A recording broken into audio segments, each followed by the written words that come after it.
Most people believe that overthinking only appears when life is falling apart, when relationships are unstable, when money is tight, when something is clearly wrong. But for many people, that isn't when overthinking is strongest. It often shows up when things are finally calm, when nothing is obviously broken, when on the surface you are doing fine. You wake up, you go to work, you maintain your relationships, you meet your responsibilities, you're functioning, you're surviving, you're even succeeding in some ways.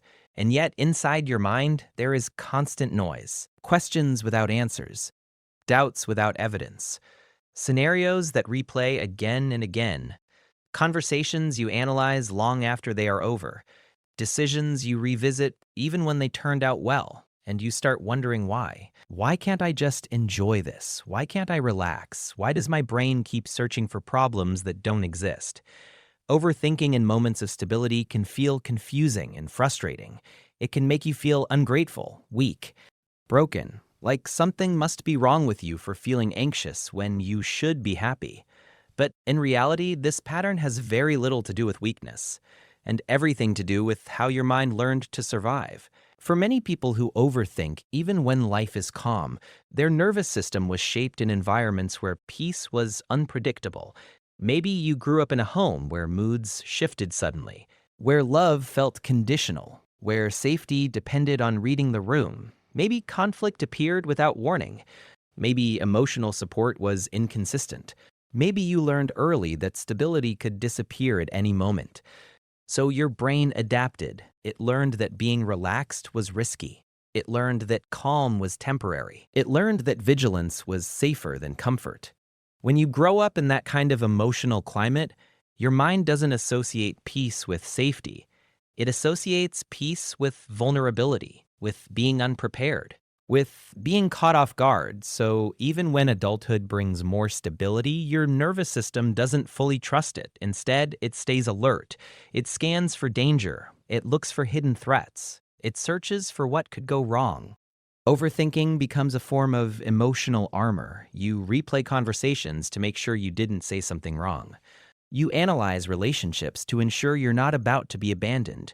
You question your decisions to prevent future regret. You imagine worst-case scenarios so you won't be surprised by them.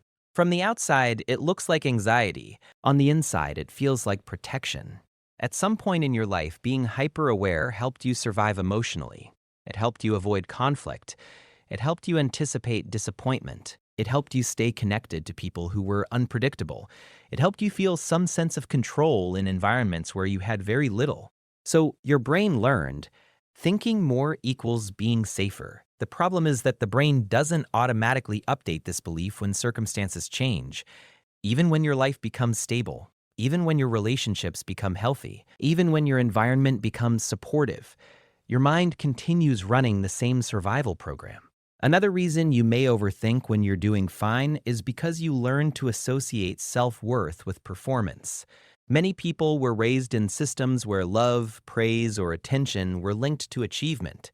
You were valued for being responsible, for being mature, for being capable, for not causing problems. So you became someone who thinks ahead, plans carefully, avoids mistakes, tries to be perfect. Overthinking becomes part of how you maintain your sense of worth. If I think enough, I won't fail. If I analyze enough, I won't disappoint. If I prepare enough, I'll stay valuable. In this pattern, your mind believes that rest equals laziness and ease equals danger. Being mentally active feels responsible. Being relaxed feels irresponsible. So even when life is good, your brain keeps working overtime, trying to earn safety through constant mental effort. There is also another layer that many people don't talk about. When life slows down, emotions rise. When you are constantly busy, distracted, or in survival mode, there is no space to feel. But when things become stable, when routines settle, when crises fade, your emotional system finally has room to breathe. And when it does, unresolved feelings come up. Old grief, unprocessed hurt, unspoken resentment, unacknowledged loneliness, buried fear. Overthinking often becomes a way to avoid feeling these emotions directly. Instead of sitting with discomfort, your mind turns it into questions. Instead of feeling sadness, it becomes analysis. Instead of feeling fear, it becomes scenarios. Instead of feeling uncertainty, it becomes rumination. Thinking feels safer than feeling. So when you are doing fine, your brain finally has the space to notice what was never healed, and it tries to manage it through mental activity. In daily life, this shows up in subtle ways. You second-guess texts before sending them. You reread messages looking for hidden meanings. You worry about how you came across in meetings. You replay interactions at night. You struggle to fall asleep because your mind won't turn off. You feel restless, even on peaceful days. You anticipate problems that never happen. You may look confident on the outside, functional, capable, put together. But inside, there is constant self-monitoring, constant checking, constant emotional scanning. And over time, this becomes exhausting. It drains your energy. It weakens your focus. It increases self-doubt. It interferes with presence. It makes joy feel fragile. You may start feeling disconnected from your own life, like you are watching it through a mental filter of worry and analysis, instead of fully living it. Many people who overthink when they're doing fine also struggle with trust. Not necessarily trust in others, but trust in life itself. Trust that happiness doesn't have to be defended. Trust that mistakes won't destroy everything. Trust that they are resilient enough to handle uncertainty. So the mind tries to control what cannot be controlled.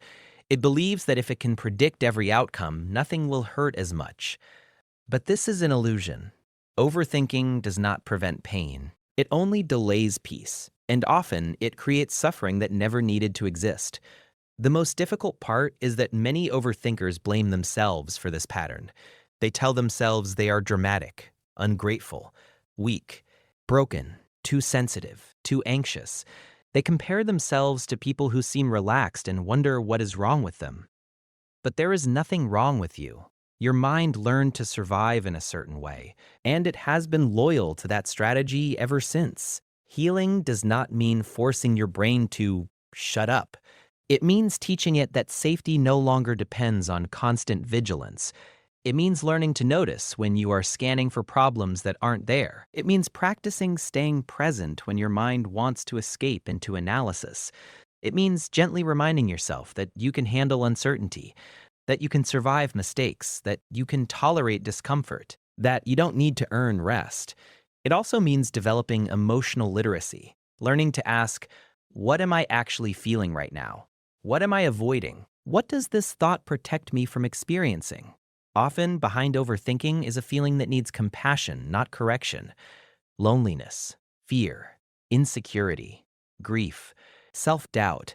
When you learn to sit with these emotions instead of thinking around them, the mind slowly learns that it doesn't need to work so hard.